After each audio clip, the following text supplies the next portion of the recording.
Hello guys, तो कैसे हैं आप लोग। यार आज हम डिस्कस करने वाले हैं जो अभी एपिसोड हुआ है तबलीग जमात का। तो हम देखेंगे आज कि क्या एपिसोड था, टाइमलाइन देखेंगे इसके बारे में, और यार ये भी देखेंगे कि प्रीलिम्स पर्सपेक्टिव से क्या क्या चीज इंपॉर्टेंट हो जाती है इस इंसिडेंट के बाद। तो चलिए यार, पहले टाइमलाइन देख लेते हैं। तो यार 27 फेब से 1 मार्च तक फर्स्ट कॉन्फ्रेंस हुई तबलीगी जमात की। कहां पे? मलेशिया में, जहां पे 600+ केसेस कोरोना वायरस के पॉजिटिव निकले। उसके बाद 12 मार्च को दिल्ली गवर्नमेंट का नोटिस आया, जो मैं आपको दिखाने वाला हूं। तो गाइज ये है नोटिस दिल्ली गवर्नमेंट का, जो 13 को आया था, 13/3/2020। आप देख सकते हैं डेट। इसमें जितनी भी स्पोर्ट्स गैदरिंग थी या फिर कॉन्फ्रेंसेस थी या जो सेमिनार्स थे जिसमें 200 से ज्यादा लोग पार्टिसिपेट कर रहे हैं, वो प्रोहिबिट कर दी गई थी। तो यार इसके बावजूद भी दिल्ली में एक जगह है निजामुद्दीन, जहां पे ये मीटिंग हुई, और ये मीटिंग 3400 पीपल्स की हुई, जहां पे अलग अलग नेशनैलिटी के लोग थे। जैसे इंडोनेशियंस भी थे, कुछ मलेशियंस भी थे, और बांग्लादेशी भी थे। तो यार आपको पता ही, जो मीटिंग हुई थी यहाँ पे 600+ केसेस थे। तो ये एक साउथ ईस्ट एशिया में हॉटस्पॉट था कोरोना वायरस का, और यहीं से लोग जो हैं मीटिंग में यहाँ पे आए हैं। ठीक है गाइस, तो एक ये इंपॉर्टेंट चीज है। उसके बाद यार 16 मार्च को दोबारा से एक नोटिस आता है, और इसके अंदर जितनी भी रिलीजियस गैदरिंग है उनको भी एक्सप्लिसिटली बैन कर दिया। तो ये बोल दिया 16 मार्च की नोटिस में कि जो रिलीजियस गैदरिंग है वो सारी बैन हो गई हैं। तो सारे जितने भी टेंपल्स थे या मॉस्क थी या गुरुद्वारास था, वो सब बंद कर दिए गए ऑन 16 मार्च। तो फ्रेंड्स 1 अप्रैल को जो पुलिस है उसने जो जमात है उसको इवैक्यूएट किया, काफी सारे लोगों को वहां से बाहर निकाला। गाइज जिस दिन मैं ये वीडियो रिकॉर्ड कर रहा हूं ऑन 2 अप्रैल, तो गाइज अभी तक 2 लोगों की डेथ हो गई है जिन्होंने इस मीटिंग में पार्टिसिपेट किया था। तो गाइज थोड़ा सा देख लेते हैं कि तबलीगी जमात है क्या। तो यार तबलीगी जमात जो है वो एक सोसाइटी है जो 1926 में मौलाना मोहम्मद इलियास ने स्टार्ट करी थी, और ये स्टार्ट हुई थी मेवात से, और मेवात अभी करंटली हरियाणा के अंदर है, सदर्न हरियाणा में आता है। तो गाइज ये जो थी सोसाइटी थी, इनका बेसिक एम था मुस्लिम्स को सिखाना कि मुस्लिम्स की तरह कैसे रहना है, क्योंकि इनका जो मोटो था, ओ मुस्लिम बिकम ट्रू मुस्लिम्स। तो फ्रेंड्स ये लोग क्या चाहते थे, जो इस्लाम है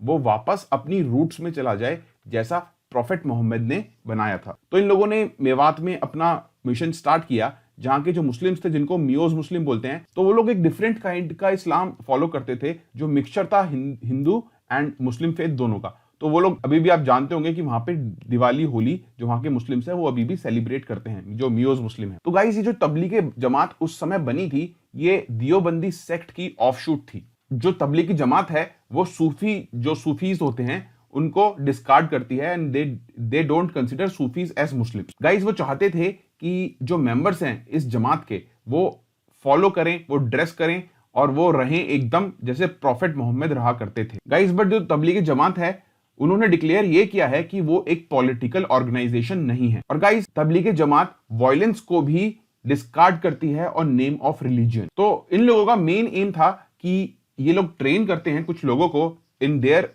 कस्टम्स एंड ट्रेडिशन, एंड उसके बाद इन लोगों को डिस्पर्स करते हैं अलग अलग डिफरेंट लोकेशन पे, अपना जो सेक्ट है उसकी टीचिंग्स को स्प्रेड करने के लिए।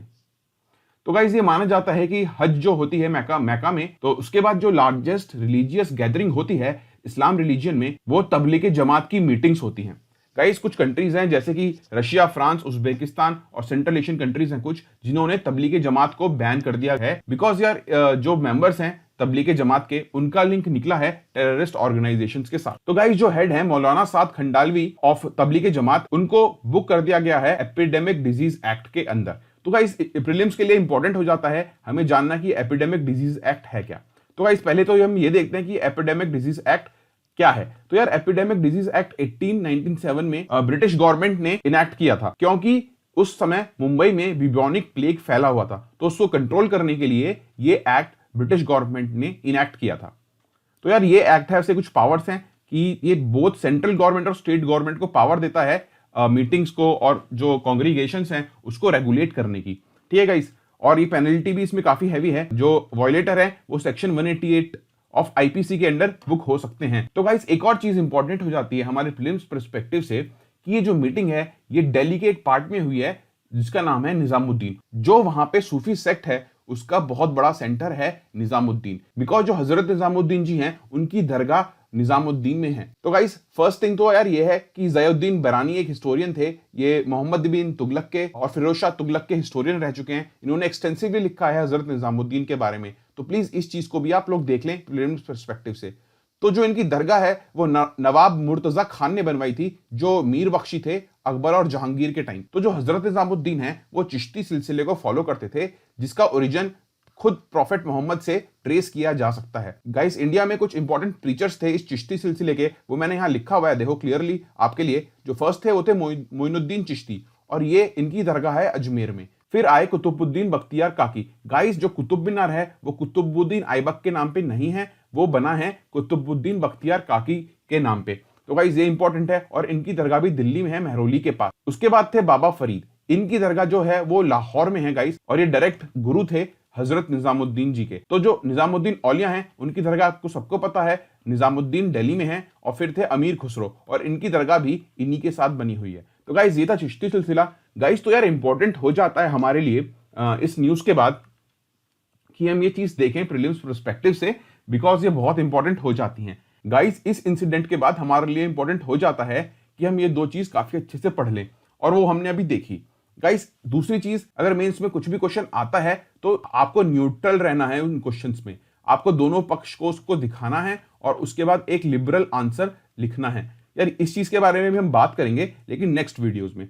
तो यार आज की वीडियो बस इतनी ही रखते हैं। Thank you for watching the video and please subscribe to our channel.